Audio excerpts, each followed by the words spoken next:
जीवी व सुमन सुंदर ड्रामे में जो दादी है वो एक दफ़ा फिर जो राधिया है उसको बेवकूफ़ बनाती है, उसको एक लेप देती है कि तुम ये लगा कर सो जाना और सुबह उठना तुम्हारा वज़न कम हुआ होगा। फिर उसको एक वेट गेन करने पर एक मशीन पे खड़ी करके कहती है, ये देखो तुम्हारा कल से आज तक 3-4 किलो वज़न कम हो गया है। राधिया ये सुनकर कहती है कि दादी आप मुझे बेवकूफ़ तो नहीं बना रही। तो दादी कहती नहीं नहीं, मैं तो राधिया तुम्हारा भला चाहती हूँ। ये कहकर राधिया वो मास्क लेकर वहाँ से चली जाती है। दादी बाद में हंसती है कि मैंने राधिया को फिर बेवकूफ़ बना दिया। इस मशीन से कोई भी कम वेट किसी को बंदा बेवकूफ़ बना सकता है। और राधिया फिर रूम पे जाकर जब वो लेप अपने फेस पर लगाती है तो उसको काफ़ी ज़्यादा इचिंग होती है। वो खारिश करती है और करके कहती है कि दादी ने कहा था कि खारिश नहीं करनी, लेकिन मेरे तो फेस पे इतनी ज़्यादा एलर्जी हो रही है।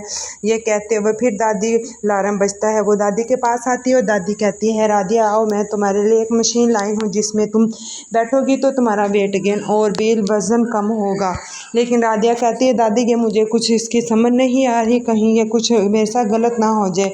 वो कहती है दादी कि क्या तुमने अपना वेट गेन नहीं करना? राधिया कहती है करना। दादी कहती फिर तुम बस अपने भगवान का नाम लो और इसमें बैठ जाओ, देखना तुम्हारा वज़न कैसे कम होगा। राधिया भी बेवकूफ़ बनती जा रही है और वही हिसाब है कि राधिया पंडित जो होता है वो कहता है तुम बैठो मैं इसमें मंत्र पढ़ता हूँ। राधिया भी दादी की बातों में आ जाती है और वो उस मशीन में बैठ जाती है। जब वो उसमें बैठती है तो अंदर से एक स्प्रे धुआं निकलता है जिससे राधिया का दम घुटने लगता है। वो बहुत ज़्यादा परेशान हो जाती है। उस धुएं को देखकर वो रोती है कि दादी मुझे बाहर निकाले, लेकिन दादी बाहर खड़े मज़े से खुश हो रही होती है कि अच्छा हुआ राधिया कि आज मुझसे मेरे राधिया की मेरी जान छूट जाएगी, मैं उससे तंग आ चुकी हूँ। और वो अंदर राधिया दादी को पुकारती है, लेकिन दादी उसकी कोई बात नहीं सुनती। कहती है राधिया को कि तुमने अपना वेट लूज़ करना है तो तुम्हें इस मशीन के अंदर रहना ही होगा। दादी कान लगाकर सारी बात सुनती है और बड़ा हंसती और मुस्कुरा रही होती है।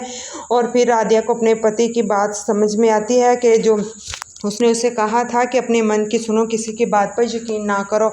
और राधिया ऐसे करते हुए उसके बाद वो फिर ज़ोर से दादी को आवाज़ें लगाती, लेकिन जो दादी होती है वो राधिया की बात नहीं सुनती। राधिया चीखती हुई दरवाजे को ज़ोर ज़ोर से खोलने की कोशिश करती है। जब राधिया धक्का लगाती है तो बाहर निकल जाती है और धक्के के दौरान ही दादी अंदर चली जाती है।